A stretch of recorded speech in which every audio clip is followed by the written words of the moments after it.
Segunda Coríntios, capítulo 4. Estou retornando para uma série que interrompi.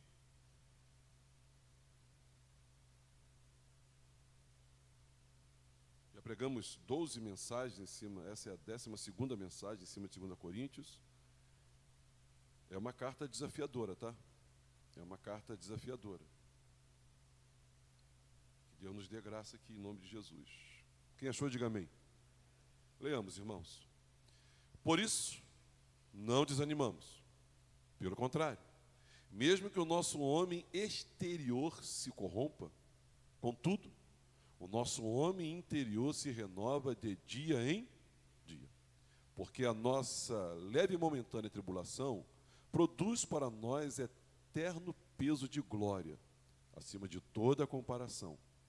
Não atentando nós nas coisas que se veem, mas nas que se não veem.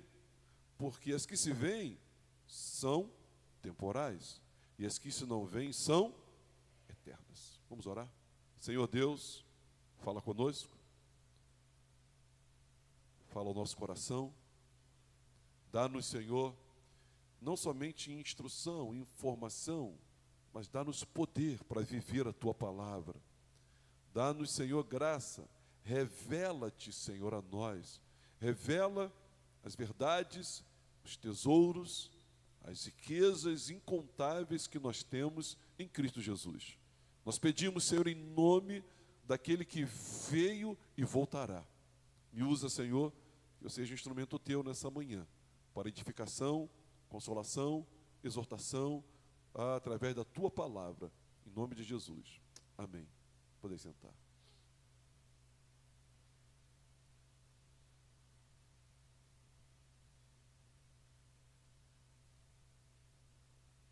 Amados irmãos,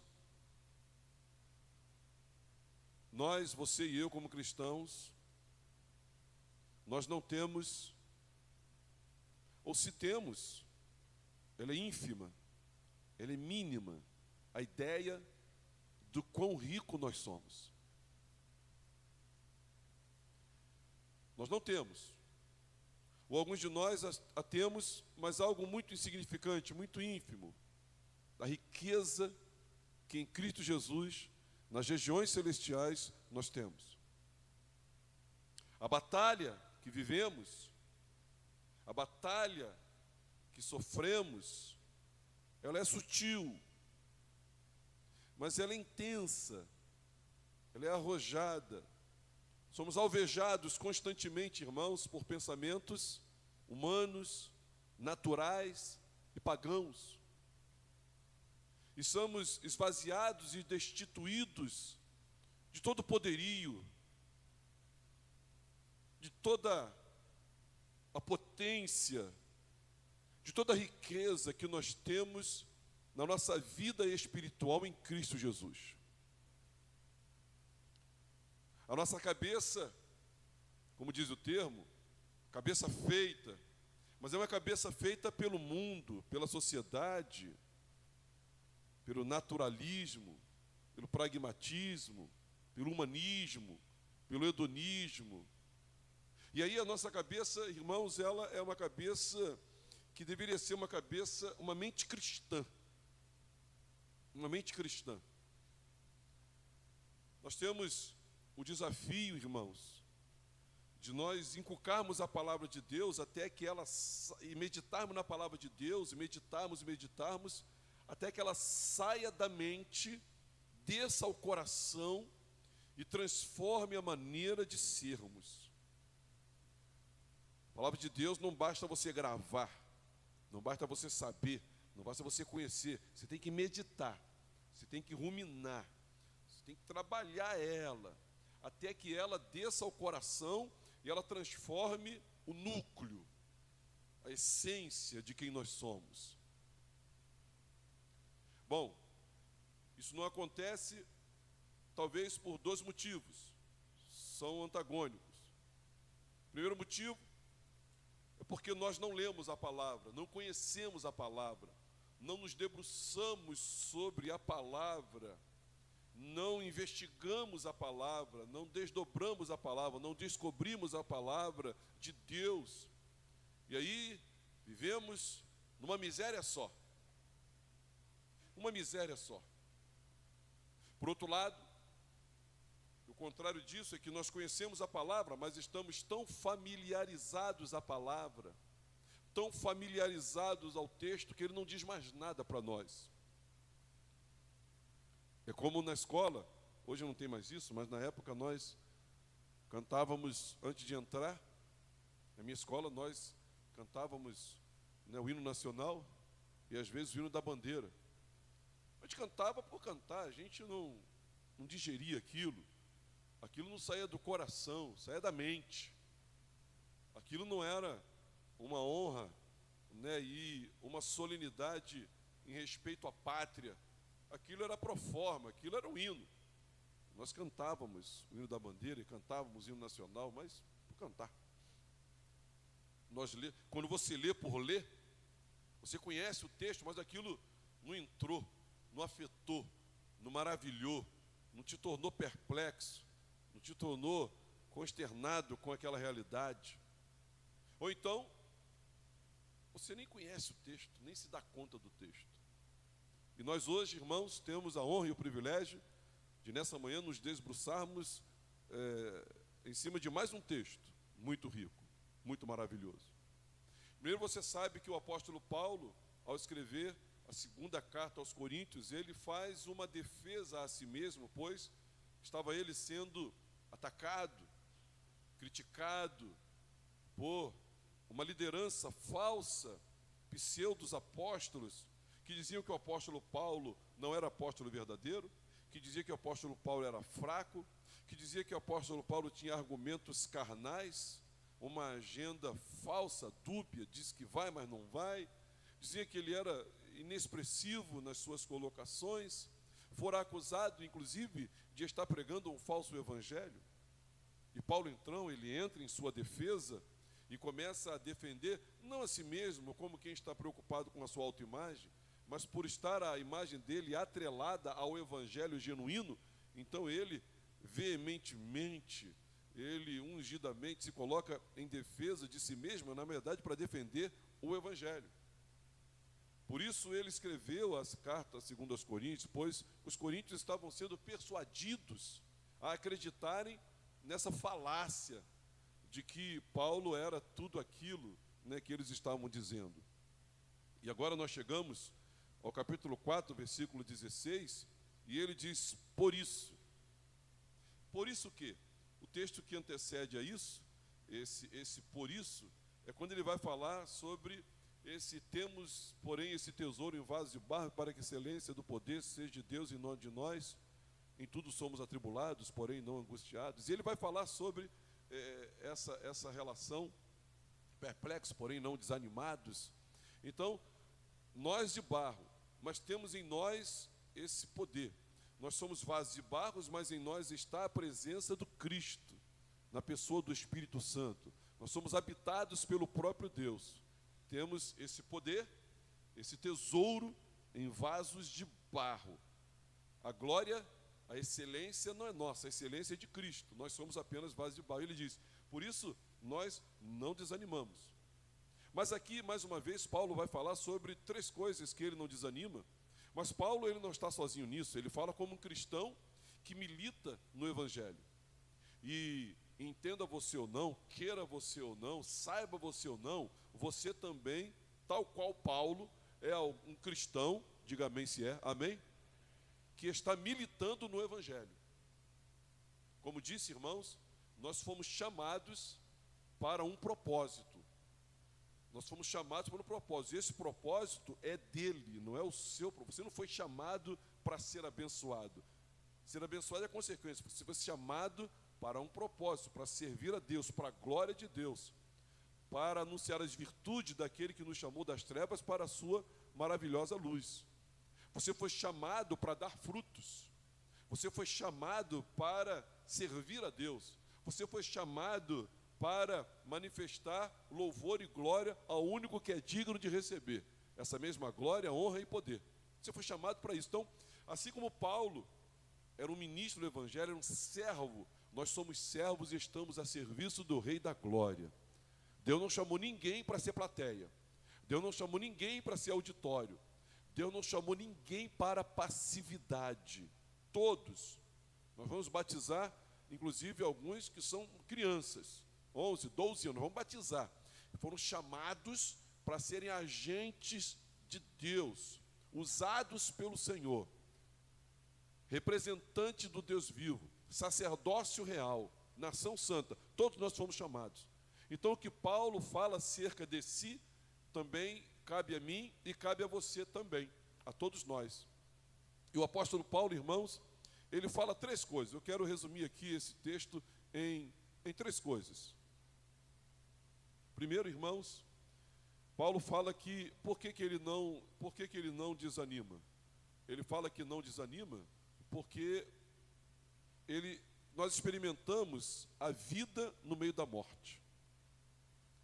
Experimentamos vida no meio da morte. Você pode ler o número 1? Experimentamos a vida.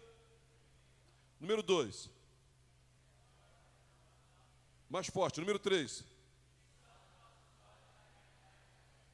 Então, nós vivemos em dias onde pessoas estão apostatando da fé. Nós vivemos em dias onde pessoas estão esfriando na fé. Nós vemos em dias onde pessoas estão se decepcionando e por isso desistindo da caminhada. Nós vemos em dias onde pessoas estão se escandalizando e abandonando a caminhada com Deus. Nós vemos em dias onde pessoas estão se abatendo e estão com isso jogando a toalha, abrindo mão de perseverarem, abrindo mão de serem fiéis até a morte para que recebam a coroa da vida. Pessoas que estão abrindo mão de chegarem ao fim da vida e, por assim dizer, figuradamente falando, subirem ao pódio e dizerem: combati o bom combate, completei a carreira, guardei a fé, já a coroa da justiça me está reservada pelo reto juiz. As pessoas estão abandonando. O número de desigrejados é crescente. O número de apóstatas já está profetizado. O número de pessoas que são crentes nominais, não praticantes. Antigamente, quando o IBGE, nos anos 90, 80, quando fazia o seu censo, eles diziam católicos praticantes e católicos não praticantes. E não existiam protestantes não praticantes. Hoje existem cristãos protestantes não praticantes e cristãos protestantes praticantes. Isso é um escândalo. Porque estão desistindo. Mas Paulo, ele nos dá argumento acerca do que, por que não desistimos. Nós não desistimos. Por quê? Porque nós experimentamos a vida no meio da morte. E deixa eu explicar isso para você. Explicar isso para você. Nós vivemos, irmãos, um processo de renovação interior. Nós vivemos um processo milagroso, invisível, não perceptível para alguns, não notável para uma meia dúzia, mas todo cristão vive um processo de renovação interior. E Paulo diz isso no versículo 16. Eu queria que você, uma voz que dê testemunho que nós amamos a palavra de Deus, leia comigo aqui em tela. Leia comigo, por favor. Leia comigo. Por isso, não desanimamos. Pelo contrário, mesmo que o nosso homem exterior se corrompa, contudo, o nosso homem interior se renova de dia em dia. Paulo aqui, irmãos, já não é mais um jovem. A idade já está pesando para ele. E ele está falando acerca do seu abatimento exterior. Mas ele diz que concomitante ao abatimento exterior, existe uma renovação interior. E isso é importante você notar. Você que, como eu, passa por lutas, tribulações, dificuldades, enfrentamentos que são inerentes à fé. Porque se não fosse a fé, você não passava por isso. Se não fosse a fé, você não aturava aquilo. Se não fosse a fé, você chutava aquilo outro. Mas em nome da fé, para a glória de Deus, e manifestando a santidade na imitação de Cristo Jesus, nós sofremos. E ao sofrermos, meus irmãos, nós nos abatemos, nós envelhecemos, nós nos vemos como que desanimados, ou o nosso exterior se corrompendo, mas o nosso interior não, ele é renovado, ele é fortalecido, ele é renovado, meus irmãos. Quem crê nisso, diga amém. Paulo, irmãos, você sabe que o corpo humano, diariamente, ele está morrendo. Fala para o teu vizinho, você está morrendo. 50 a 70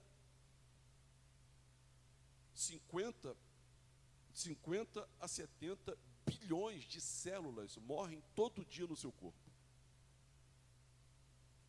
Sabe o que é isso? É muita coisa. 50 a 70 bilhões de células morrem todo dia.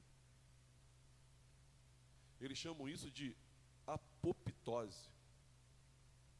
E Paulo, quando ele diz, por isso não desanimamos, pelo contrário, mesmo que o nosso homem exterior se corrompa, mesmo que a morte esteja agindo no nosso corpo, porque o cristão é assim, a morte está agindo no nosso corpo, o abatimento está agindo no nosso corpo, mas existe algo acontecendo, irmãos, o nosso interior, ele vai sendo renovado, ele vai sendo fortalecido, o nosso íntimo, um processo de renovação interior está acontecendo na minha e na sua vida.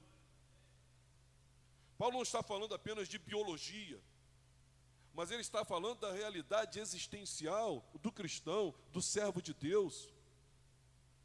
Esse capítulo, irmãos, ele fala sobre desânimo.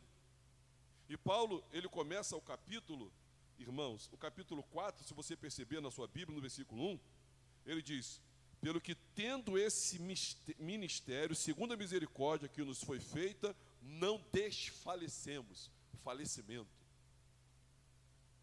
E aí agora ele vai terminar esse capítulo, no versículo, nessa perícope do versículo 16 ao 18, por isso não desanimamos. Esse é o tema da passagem. Esse é o tema do capítulo. Ele começa falando sobre desfalecimento e termina falando sobre desânimo. Significa estar exausto, sem espírito, desalmado, cansado, pensando em abandonar, pensando em largar, pensando em deixar. É isso que está acontecendo. E Paulo, ele está lidando com isso aqui, irmãos, com essa realidade. É um fazendeiro que fica tão exausto que deixa o trabalho. É um soldado que fica tão desanimado que se retira da batalha. É um cônjuge que se vê tão abatido que quer largar o casamento. É um filho que se vê tão abatido que quer deixar a fé. É um membro da igreja que diz, eu não aguento mais, mas não se dá conta da riqueza que nós temos em Cristo Jesus, por causa da nossa ignorância, do nosso analfabetismo bíblico, de que nós, irmãos, estamos sofrendo um processo. Fique firme, não desanime. Ainda que o exterior se corrompa, contudo, há um processo acontecendo de renovação dentro de você. Se você crê na palavra de Deus, diga amém. Para Paulo, irmãos, e para todo cristão deve ser assim. A fraqueza é a plataforma da força de Deus. A fraqueza é o tatame do poder de Deus.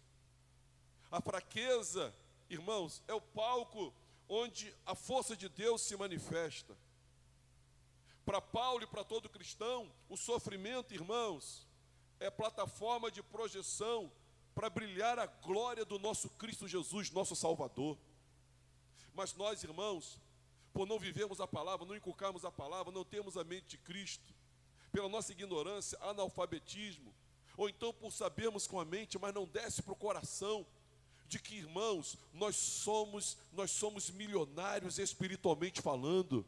Nós não desistimos, nós nunca desistimos. Por que nós nunca desistimos? Porque em meio à morte, nós experimentamos a vida. Em meio ao abatimento, nós experimentamos um fortalecimento espiritual fora do comum, indescritível, inexplicável, é o que nós experimentamos. Saiba disso. Creia nisso. Eu quero que você abra a sua Bíblia, por favor. 2 Coríntios, capítulo de número 11. Abra a sua Bíblia. 2 Coríntios, capítulo 11, versículo 22 vai dizer assim: são hebreus? Também eu. São israelitas? Também eu. São da descendência de Abraão? Também eu. São ministros de Cristo? Falo como fora de mim. Eu ainda mais. Em trabalhos, muito mais. Muito mais em prisões, em açoites, sem medidas, em perigos de morte, muitas vezes. 5 vezes recebi dos judeus uma quarentena de açoites, menos um. Fui 3 vezes fustigado com varas, uma vez apedrejado. Em naufrágio, 3 vezes. Uma noite e um dia passei na voragem do mar. Verso 26, irmãos, 26. Em jornadas, muitas vezes. Em perigos de rios, em perigos de salteadores, em perigos entre patrícios, em perigos entre gentios, em perigos na cidade, em perigos no deserto, em perigos no mar, em perigos entre falsos irmãos, em trabalhos e fadigas, em vigílias, muitas vezes, em fome e sede, em jejuns, muitas vezes, em frio e nudez. Além das coisas exteriores, ao que pesa sobre mim diariamente a preocupação com todas as igrejas.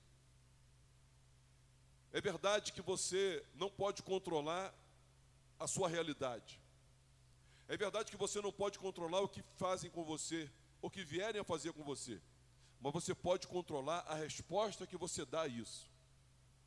E o apóstolo Paulo, irmãos, ele não tinha sangue azul, homem sujeito aos mesmos sentimentos, habitados pelo mesmo Espírito que hoje habita em mim e em você, e hoje fala conosco aqui.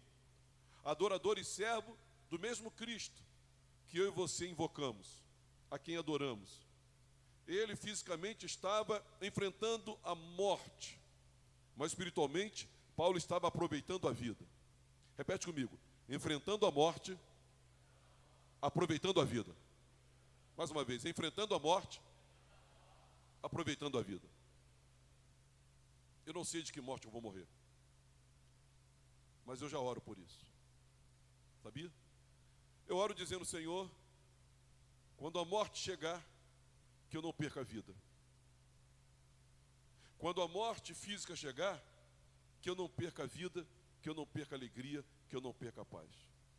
Eu tive a honra e o privilégio de acompanhar alguns pastores no leito de morte. E servem como modelos para mim. Me lembro de alguns deles. Me lembro do pai da Marisa, casada com Carlos. O câncer acabando com ele. Mas não lhe faltou vida. O homem de Deus, toda vez que visitava, ele dizia: pastor, Deus é muito bom, não? Esse Deus é incrível. Toda vez, Deus é incrível. Morreu dizendo isso: Deus é incrível, maravilhoso. Enfrentando a morte, mas aproveitando a vida e vivendo a vida. E foi assim com os nossos irmãos apóstolos. Foi assim com o nosso Senhor Jesus, nosso modelo mor, nosso paradigma. Jesus enfrentando a morte, mas vivendo a vida. Hasteado, diante de uma multidão, pregado naquela cruz, enfrentando a morte, mas vivendo a vida. João, cuida da minha mãe. Senhor, perdoa porque ele não sabe o que estão fazendo. Hoje mesmo você estará comigo no paraíso. Pai, nas tuas mãos entrego o meu espírito. Nosso Senhor viveu assim, irmãos, porque essa é uma realidade que eu e você devemos experimentar. Agora preste atenção, isso é para quem, pastor? Se você está perseverando no Evangelho, se você está perseverando na vontade de Deus, se você está perseverando naquilo que glorifica e honra a Ele, e se você está vivendo a vida em o nome de Jesus, Paulo escrevendo, não sei se Tessalonicenses, Colossenses, ele diz: qualquer coisa que vocês vão fazer, faça em nome de Jesus. Então, se você está fazendo em nome de Jesus, se você está glorificando e honrando o nome dele, se você está sofrendo, se cansando, se abatendo, angustiando-se, se você está passando por isso, se essa é a tua experiência, se essa é a tua realidade, porque o sofrimento que sofre essa bênção, o sofrimento que sofre essa experiência, meus irmãos, é um sofrimento que tem a ver com o Evangelho. Não é a gente, como Paulo diz, né? Não é para sofrer como ladrão, ou sofrer como homicida. Não. É o sofrimento segundo o Evangelho. Se você está sofrendo, porque você é uma mãe cristã e está colocando os limites aí no seu filho, se você está sofrendo, porque você é um pai servo de Deus, parabéns a todos os pais, vamos orar por vocês no final do culto e logo mais a homenagem, mas se você está fazendo para a glória de Deus, em nome de Jesus, se você ficou desempregado, porque você tinha que mentir, você disse, eu não minto, eu não vou ficar mentindo aqui, eu quero dizer, se você está sofrendo, eu quero dizer que, e se abateu por isso, eu quero dizer para você, que é um processo de renovação interior acontecendo dentro de você, agindo poderosamente na sua vida. Ainda que o homem exterior se corrompa, contudo o nosso interior se renova dia a dia. Dia a dia. Você pode e deve experimentar vitalidade espiritual. Mas nós, irmãos, temos uma mente pagã, uma mente mundana, patrocinado por Satanás. E ela funciona assim: estou sofrendo, estou com um grande problema, é natural que o desanime esteja abatido. Vem abatimento, vem tristeza. Eu não vou cantar celebremos com danças ao nosso Deus. Não vou cantar hoje. Fiquei demitido ontem, não é dia de eu cantar celebremos com dança ao nosso Deus. Eu não vou dizer, eu vejo a glória do Senhor hoje aqui, sabendo o que o meu filho está fazendo. Não vou cantar isso. E aí vem tristeza, vem abatimento. E aí nós, essa autossugestão, nós pensamos de forma pagã. Paulo e Silas, depois de terem sido açoitados, o que faziam à meia-noite? O que faziam, irmãos? Cantavam louvores. Mas era um louvor qualquer? O que aconteceu? O que aconteceu quando eles cantavam? As cadeias se quebraram, se abriram. Porque eles não foram, eles eram responsáveis porque eles iam fazer com o que fizeram com eles. E eles, irmãos, os demais, quando sofriam, diziam, que honra, hein? Que privilégio, hein? Você, hein? Foi honrado, hein? Você está sofrendo por causa do amor a Cristo Jesus. Que honra nossa, hein? Levanta a cabeça, ajeite esse peito aí. Que sofrimento, você foi honrado com esse sofrimento. Nós pensamos de forma pagã. Estou sofrendo, Deus me abandonou, Deus não quer nada comigo. Por que o outro irmão sofre? É melhor procurar uma igreja que tenha uma corrente mais forte, porque lá na igreja o pastor não tem uma corrente forte. Meus irmãos, há um processo de renovação interior acontecendo dentro de você, que é um cristão e está sofrendo na presença de Deus, para a glória de Deus, em nome de Jesus, buscando honrar o Evangelho do nosso Senhor e Salvador Jesus Cristo. Por isso, nunca desistimos. Pastor, por que nós não desistimos? Por que eu não devo desistir? Me dá um motivo para não desistir. O Espírito Santo, pela escrita do apóstolo Paulo, ele te dá uma razão para você nunca desistir, porque existe um processo de renovação acontecendo dentro de você. Ainda que o nosso homem exterior se corrompa, contudo o nosso homem interior se renova dia a dia. Dia a dia. Então, diga para o seu vizinho, não desista. Segundo motivo, nossa preparação para a glória futura. Nossa preparação para a glória futura. Aleluia. Vamos ler. Versículo 17. Paulo fala isso no verso 17. Leia em alta voz, irmãos, são testemunhando dessa bênção. Vamos ler. Porque a nossa leve e momentânea tribulação produz para nós eterno peso de glória, acima de toda comparação. Nós temos que ter a mente bíblica, a mente de Cristo. Mas não pode ter o coração formado pela palavra de Deus.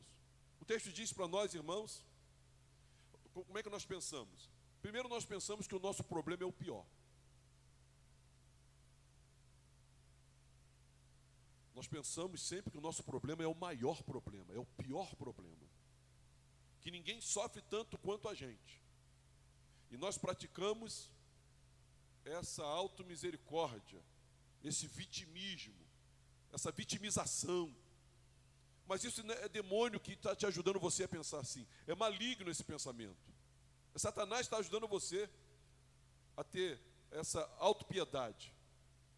Então, o texto diz, irmãos, algumas realidades aqui desse verso, pelo menos, existem 4 contornos aqui que a gente pode considerar a nossa aflição.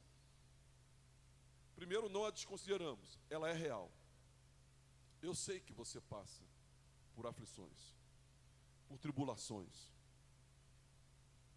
Tribulação, inclusive, vem de uma palavra raiz, tríbulo, que era uma peça, né, de agrária, né, para limpar o grão, para purificar, para separar. Primeiro, irmãos, a aflição, ela é real. Eu sei que você tem tribulações. Eu também as tenho. Todos nós as temos. Paulo as teve. Ela é real. Mas, repete comigo. Minha tribulação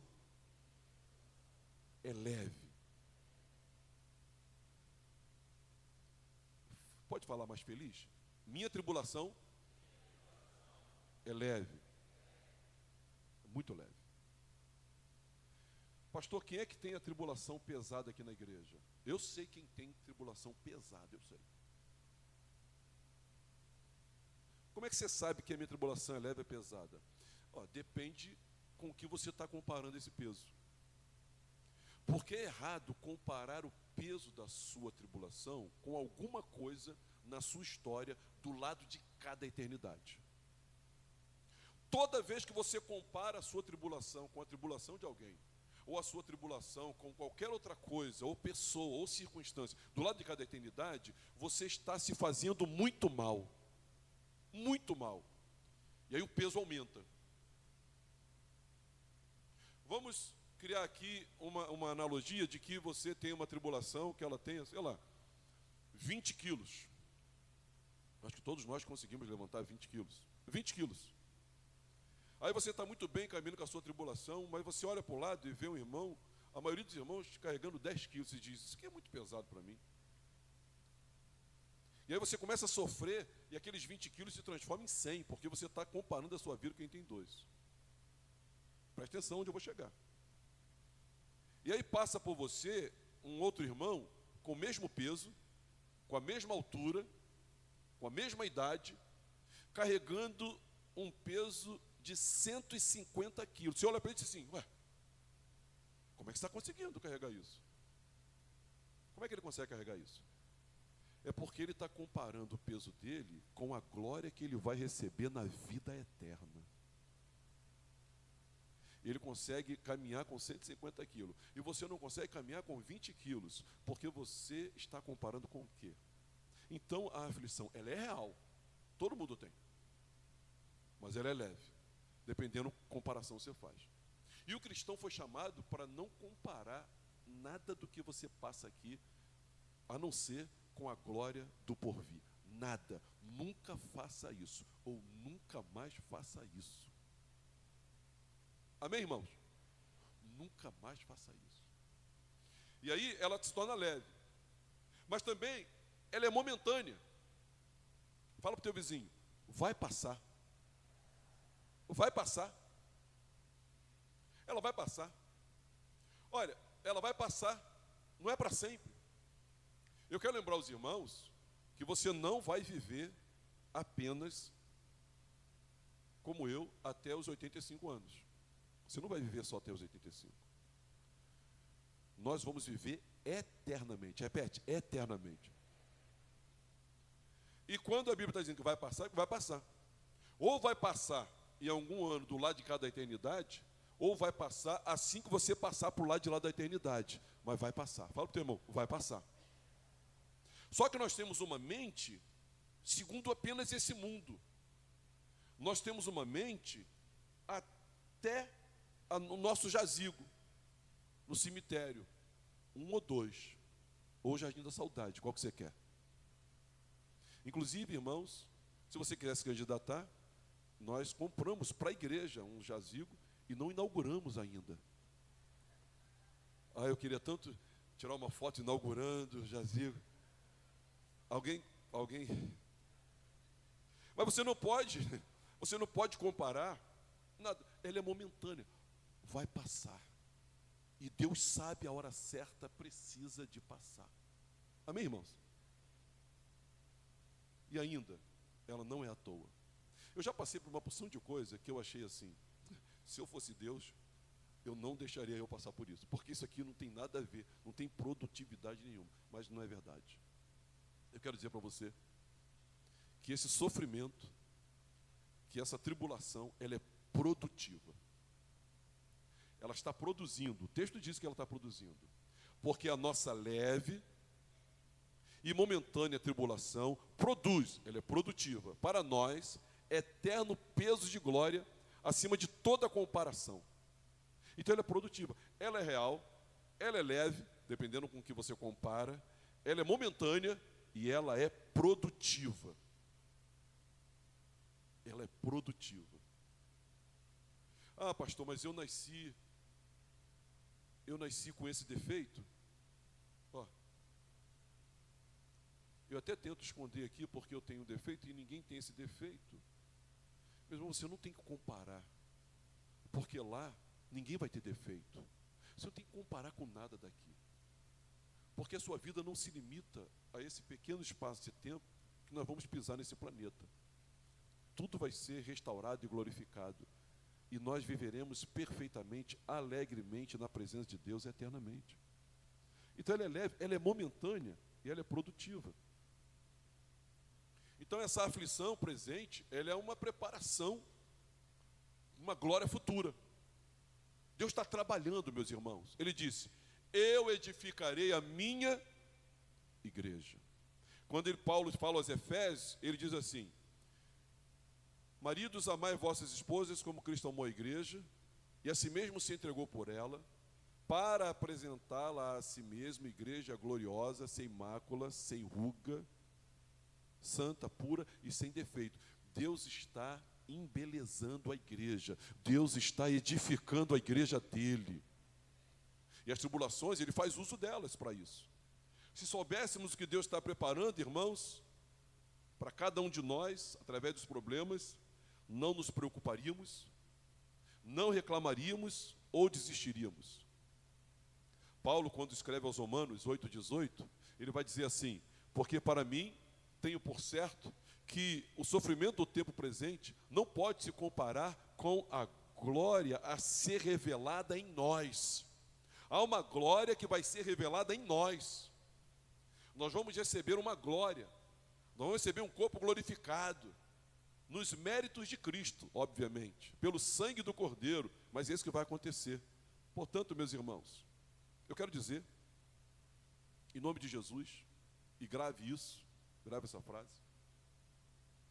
todos os que sofrem, vamos ler isso juntos?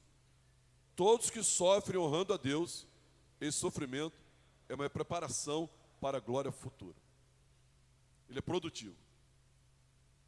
Você já viu o desempenho, e agora com a ajuda tecnológica, o desempenho, eu chamo de super-humano. Eles são colocados como super-homens, dos atletas olímpicos. Já foi dito, há décadas atrás, que era impossível alguém correr 100 metros com menos de tantos segundos. Era impossível.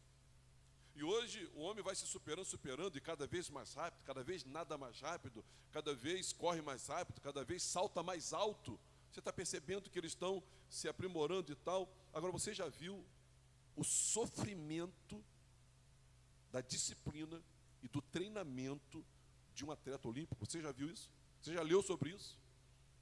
É muito lindo você ver, mas há muito choro, muita lágrima, há muitas lesões, muitas contusões, há muitas fraturas.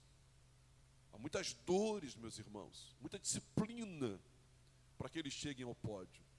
Então eu quero dizer para você que todos também, figuradamente falando, analogicamente falando, todos que sofrem honrando a Deus, esse sofrimento é uma preparação para a glória futura. Não é meritório, é vocacional. É uma vocação que Deus nos concedeu.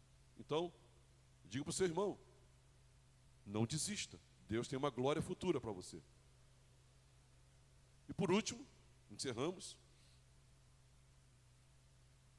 A nossa perspectiva sobre as realidades eternas. Isso aqui, isso eu falo chorando. Porque é uma conclusão pastoral, eu vivo muito triste por causa disso. E eu peço, inclusive, a sua oração. Porque é muito provável que eu também tenha culpa nisso.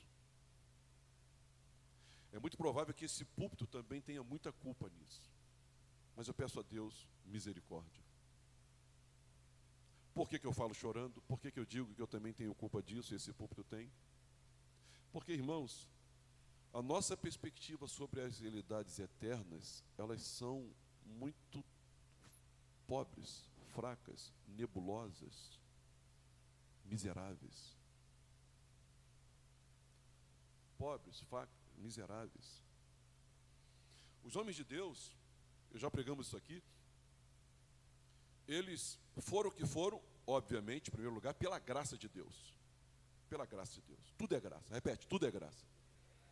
Mas eles foram os que foram, irmãos, porque a perspectiva sobre realidades eternas afetou tanto a vida deles, que eles se tornaram esses heróis da fé, com procedimentos hercúleos, diante das dificuldades, enfrentamentos, diante da morte, diante da tortura, diante de serem lançados aos leões. A perspectiva sobre a realidade eterna é o que segurava essas pessoas. Como disse Paulo, ao ditar uma igreja, ele procurava ver a abnegação do amor, a operosidade da fé e uma esperança viva. Essa esperança viva tem que afetar a nossa vida. Abraão, meus irmãos, lá no início, nos primórdios, foi afetado por uma perspectiva da realidade eterna. Moisés foi afetado por uma perspectiva da realidade eterna. Josué, Noé, foi afetado pela perspectiva. Davi, todos eles foram afetados. E os apóstolos, muito mais ainda agora, depois de a escama dos olhos ter caído e todo o mistério ter sido revelado na pessoa de Cristo Jesus, eles têm uma perspectiva sobre a realidade eterna primorosa. Leia comigo, versículo 18, olha o que diz. Não atentando nós nas coisas que se veem, mas nas que se não veem, porque as que se veem são temporais, e as que se não veem são eternas. Não atentando, não olhando, não prestando atenção, não fixando os olhos, não se prendendo a, não dando prioridade às coisas desse mundo, coisas que se veem, mas as coisas que se não veem, com os olhos da carne, porque as que se veem vão terminar, vão findar. Tudo aquilo pelo que choramos, lamentamos, tudo, irmãos, tudo um dia vai acabar, vai terminar. Tudo vai terminar. Nem casamento da forma que é hoje haverá no céu. Mas nós, irmãos, precisamos entender isso aqui. Ele está dizendo, concentre-se na realidade invisível. Concentre-se na realidade invisível, é o que ele está dizendo aqui. Agora, ele faz distinção, tá? E aí eu quero desafiar você, porque ele faz aqui uma distinção. O versículo 18 vai dizer, não olhamos para as coisas que vêm, mas para as que não vêm. A distinção aqui não é entre cristãos maduros e cristãos carnais. Não. Paulo não faz distinção entre maduro e carnais. A distinção aqui é quem é crente e quem não é crente. Porque a conversão te concede olhos espirituais. Quem não é cristão olha apenas para as coisas desse mundo, temporais, finitas, se preocupa, fica ansioso, morre, mata, chora e ri, só pelas coisas desse mundo. O cristão não. O cristão, ele olha para as coisas eternas. E aqui, irmãos, nós precisamos atentar para isso. 2 Coríntios 5, 7, Paulo, ele vai dizer: visto que andamos por fé e não pelo que vemos. Nós andamos por fé e não pelo que vemos. Nós nos prendemos ao dinheiro, nos prendemos a coisas, nos prendemos a isso. Eles não, irmãos. Os convertidos não. Os genuinamente convertidos não. Eles olhavam para as coisas espirituais, para as coisas invisíveis. Não é essa a máxima, a síntese de Hebreus, capítulo 11, versículo 1? Ora, a fé é a certeza das coisas que se esperam e a convicção das coisas que se não veem. Então, você vai perder o ânimo se olhar apenas para o que você pode ver. Você vai perder a força se você olhar apenas para o que você pode ver. A força para perseverar, ela é oriunda. Ela vem para aqueles que olham para as coisas invisíveis. Paulo vai dizer aos Filipenses: pensemos nas coisas do alto, busquemos as coisas lá do alto. Nós precisamos disso, irmãos. Nós precisamos olhar que a nossa vida é de passagem. Nós cantamos aqui que nós somos peregrinos, estrangeiros aqui. Nós não somos cidadãos daqui, nós somos cidadãos dos céus. A nossa casa não é aqui. O Senhor, Ele construiu um novo lar, uma nova casa para nós. O Evangelho de João, capítulo 14, ele diz para a gente não se turbar o coração, mas confiar que Ele voltará para nos buscar. A nossa morada, irmãos, é o céu. Nossos bens não são os bens que adquirimos nessa terra aqui. A nossa riqueza é o próprio Senhor Jesus. Nós viveremos, irmãos, nós teremos um outro corpo. Nós vamos chegar a isso. Lá em 2 Coríntios capítulo 5 vai dizer: nós vamos ter um novo corpo. Nós vamos ter um novo céu. Nós vamos ter uma nova terra. Nós não vamos ter dor, nós não vamos ter luto, nós não vamos ter choro. Vai ser somente alegria, adoração na presença de Deus. Nós estaremos com Ele, meus irmãos.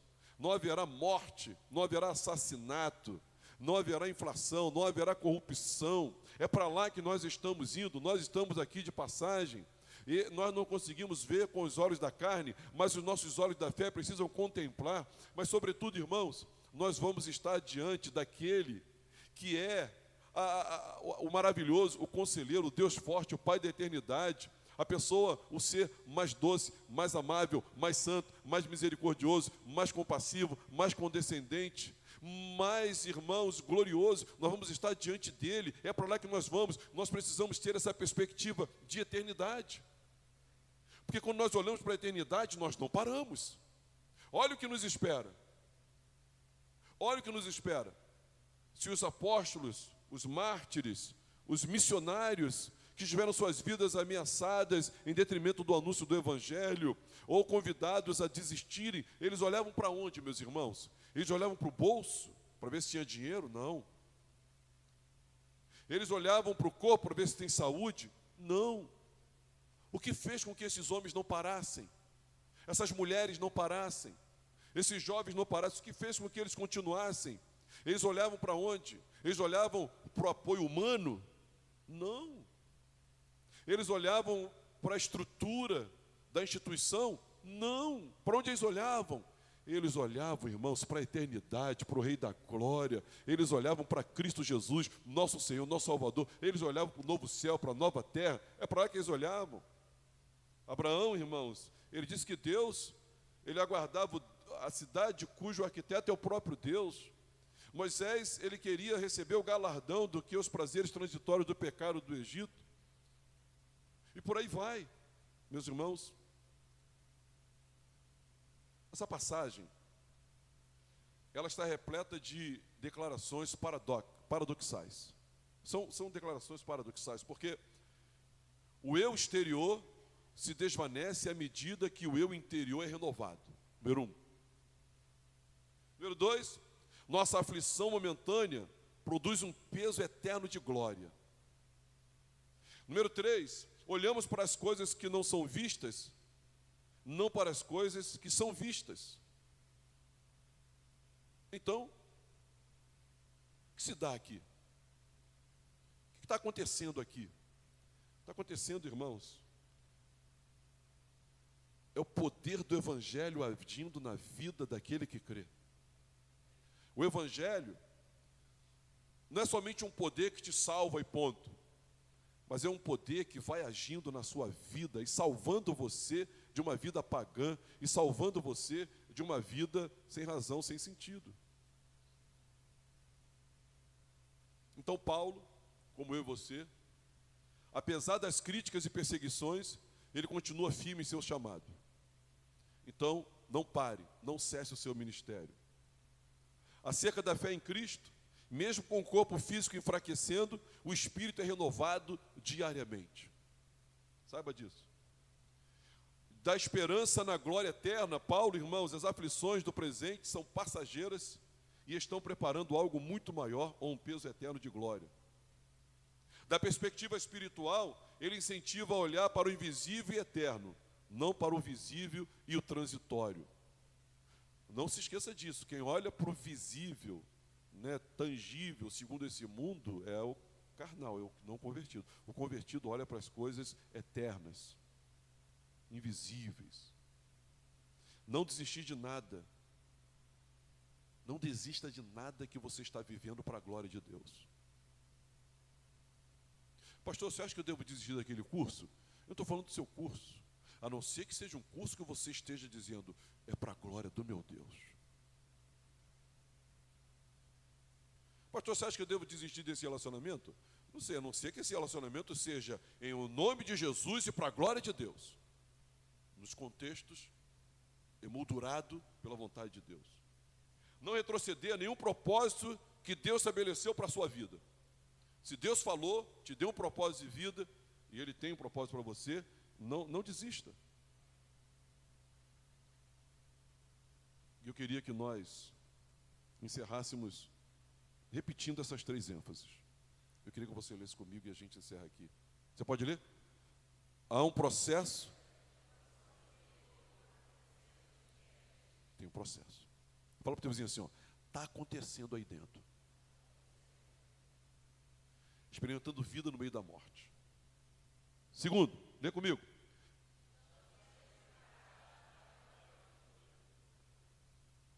Está sofrendo hoje? Veja a glória no final. Você está treinando hoje para honrar e ser igual ao seu Senhor. Repete comigo. Terceiro, nossa perspectiva sobre as realidades eternas. Cuidado aonde você está colocando os seus olhos. Ló olhou para as campinas do Jordão e foi fazendo suas tendas naquela direção e terminou com a sua vida. Por que Abraão, isso é fácil de responder, por que Abraão não teve a predileção, não teve a primazia, não ocupou o seu lugar de escolher a direção? Por quê? Por que Abraão não foi nem para a direita nem para a esquerda? Por quê, irmãos? Sabe por quê? Porque os olhos de Abraão não estavam nessa terra. Ele estava procurando a cidade celestial, a nova Jerusalém que descerá dos céus. Abraão não estava procurando um lugar aqui. Ló estava. Você vai para onde? Eu vou para cá. Abraão disse assim, para lá ou para cá, eu não estou procurando nem lá, também estou procurando cá. Eu estou olhando para lá. Por isso, irmãos. O Senhor Jesus viveu essa verdade. Você é um cristão? Então viva como Jesus. Ele experimentou vida na morte, ele fixou os olhos na glória eterna, e ele provou que o sofrimento é passageiro. Ele nos convida e nos dá poder no seu espírito para vivermos assim. Ele nos convida e nos dá poder no seu espírito para vivermos assim. O seu Senhor, o seu mestre agiu assim. Haja assim também. Viva assim também, em nome de Jesus. Vamos ficar de pé.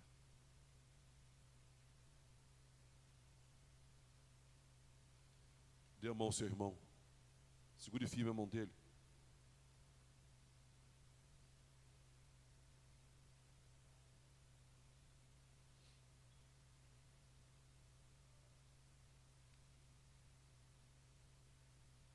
Eu vou orar para os irmãos não desistirem.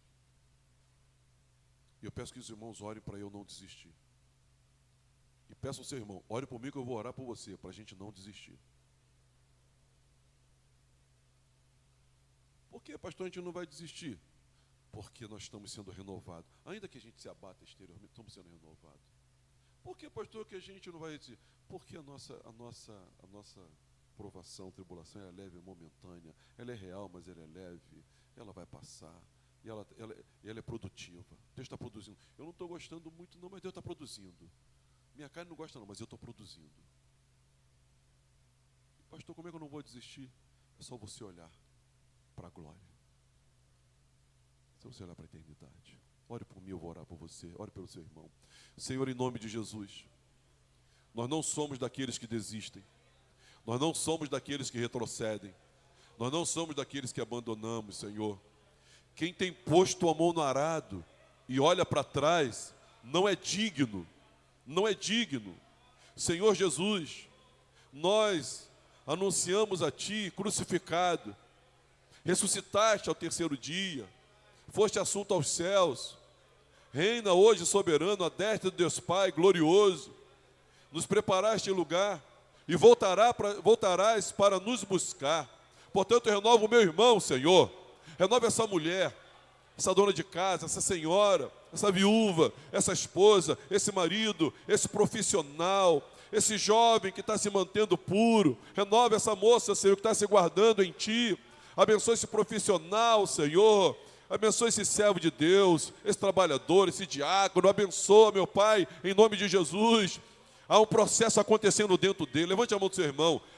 Ainda que o exterior se corrompa, o interior é renovado, o interior é fortalecido, aleluia. Vai fortalecendo, Senhor, vai agindo, Senhor, em cada alma, em cada coração, em cada mente, Senhor, e lá no mais íntimo do ser, da vida do meu irmão, em nome de Jesus, Senhor. Senhor, dá ele perseverança em meio à tribulação. A tribulação é real, mas ela é leve, Senhor. Ela é leve quando a gente compara com aquilo que está guardado para nós. Ela é leve, Senhor. Nós tudo podemos naquele que nos fortalece. E ela é produtiva, Senhor. Ainda que nos incomode, ainda que a nossa carne não goste, mas ela está produzindo, porque Deus não desperdiça nenhuma lágrima nossa, em nome de Jesus. Senhor, e agora o maior desafio, Senhor. Tira os olhos do nosso irmão, tira os nossos olhos desse mundo, Senhor. Nós não queremos ter os olhos segundo Ló, nós queremos ter os olhos de Abraão, que enxergava a cidade cujo arquiteto é o próprio Deus, aleluia. Que os nossos olhos estejam na eternidade, nas coisas do alto, não nas que se veem, porque as que se veem são temporais, são finitas, mas as que se não veem são eternas, jamais perecerão. Abençoa, meu Deus, a vida do meu irmão, Pai. Toca nele, Pai, age na vida dele, meu Deus, que ele não desista. Ajuda, levante a sua voz aí, meu irmão, diga: Senhor, ajuda meu irmão a não desistir. Eu não sei qual é o momento que ele está vivendo. Eu não sei qual é o desafio que ele está vivendo. Eu não sei qual é o drama que ele está atravessando. Mas que ele, ela, teu servo, tua serva, teus chamados, não desista em o nome de Jesus. E vivam a realidade do poder do Evangelho. E o povo de Deus diga amém. Diga ao seu irmão, não desista. Dar uma salva de palmas ao Senhor.